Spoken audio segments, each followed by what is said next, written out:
Business man ہمیشہ ایسی business deal کرتے ہیں اور کوشش کرتے ہیں کہ جس میں زیادہ سے زیادہ پروفٹ ہو، مگر ایک بار مدینہ منورہ میں قحط آیا، لوگ دانے دانے کو ترسنے لگے۔ حضرت ابوبکر صدیق رضی اللہ تعالی عنہ کا وہ دور تھا۔ لوگ حضرت ابوبکر صدیق رضی اللہ تعالیٰ عنہ کے پاس آئے اور آ کر کہا کہ حضور ہمارے پاس اناج کی بڑی قلت ہے۔ آپ نے فرمایا کہ اللہ خیر کرے گا، شام تک کوئی نہ کوئی سبب بن جائے گا۔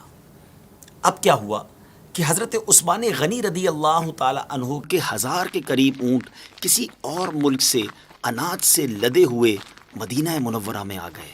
تو اب تو یہ منوپلی ہے نا، اب تو یہ شاندار موقع تھا بہت زیادہ پیسے کمانے کا۔ بہرحال مدینہ منورہ کے جو بزنس کمیونٹی کے لوگ تھے، جو فوڈ اسٹف کا، جو اناج کا کام کرتے تھے، وہ سارے حضرت عثمان غنی رضی اللہ تعالیٰ عنہ کے گھر آ گئے اور کہا کہ حضور یہ اناج ہمیں بیچ دیجئے، ہم مدینے میں ڈسٹریبیوٹ کریں گے، ہم بیچیں گے۔ آپ نے کہا ٹھیک ہے، بزنس ڈیل بناتے ہیں، اور آپ نے اپنے کمرے میں سب کو انوائٹ کر لیا۔ گھر میں سب لوگ بیٹھ گئے۔ حضرت عثمان غنی رضی اللہ تعالیٰ عنہ نے فرمایا بتاؤ مجھے کیا ریٹ دو گے؟ تو لوگوں نے کہا حضور آپ ایسا کیجئے کہ ہم سے 10 روپے کی جو چیز آپ نے لی ہے اس کے 12 لے لیجئے۔ 20% پروفٹ آفر کیا۔ آپ نے کہا نہیں، مجھے اس سے زیادہ مل رہا ہے۔ لوگوں نے کہا حضور پھر آپ ایسا کیجئے کہ 10 کے 13 لے لیجئے، 30% پروفٹ لے لیجئے۔ آپ نے کہا مجھے اس سے زیادہ مل رہا ہے۔ انہوں نے 14 کا آفر کیا اور آخر میں 10 کا 15 آفر کیا، 50% پروفٹ آپ کو آفر کیا گیا۔ آپ نے فرمایا نہیں، مجھے اس سے زیادہ مل رہا ہے۔ اچھا، اب لوگ حیران ہو گئے کہ سارے مدینے کے جو بزنس کمیونٹی کے لوگ تھے جو اناج کا کام کرتے تھے وہ تو سارے وہیں موجود تھے۔ کہا حضور ہم سارے تو آپ کے روم میں ہیں، ہم سے زیادہ کون دے رہا ہے آپ کو؟ کون آفر کر رہا ہے ہم سے زیادہ ریٹ؟ تو آپ نے فرمایا میرا رب مجھے 1 کا 10 دے رہا ہے، کیا تم میں سے کوئی ہے جو مجھے اس سے زیادہ پروفٹ دے، اس سے زیادہ نفع دے؟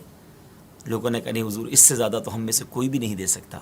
تو اب سبحان اللہ، حضرت عثمان غنی رضی اللہ تعالیٰ عنہ نے اس وقت وہ تاریخی اناؤنسمنٹ کیا، ہسٹوریکل اناؤنسمنٹ کیا کہ اے لوگوں گواہ ہو جاؤ، میں اللہ کو گواہ بناتا ہوں، یہ اللہ کی راہ میں خیرات کرتا ہوں۔ مدینے کے مسلمانوں پر آپ نے صدقہ کر دیا اور لوگوں کو فری اناج جو ہے وہ بانٹ دیا۔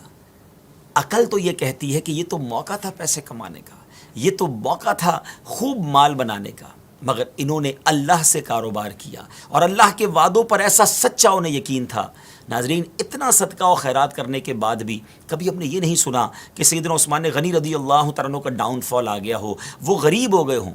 اللہ نے ان کو عروجی عطا فرمایا، ان کے مال میں برکتی عطا فرمائی۔ اور سبحان اللہ، آپ وہ عظیم شخصیت ہیں کہ جنہوں نے نبی پاک علیہ الصلوۃ والسلام سے 2 بار گویا جنت خریدی۔ نبی پاک علیہ الصلوۃ والسلام نے اپنی 2 صاحبزادیاں یکے بعد دیگرے ان کے نکاح میں بھی دیں، آپ ذو النورین بھی کہلائے۔ اللہ کریم تربت سیدنا عثمان غنی رضی اللہ تعالیٰ عنہ پر اپنی رحمتوں کا نزول فرمائے اور ہمیں ان کے صدقے سخاوت نصیب فرمائے۔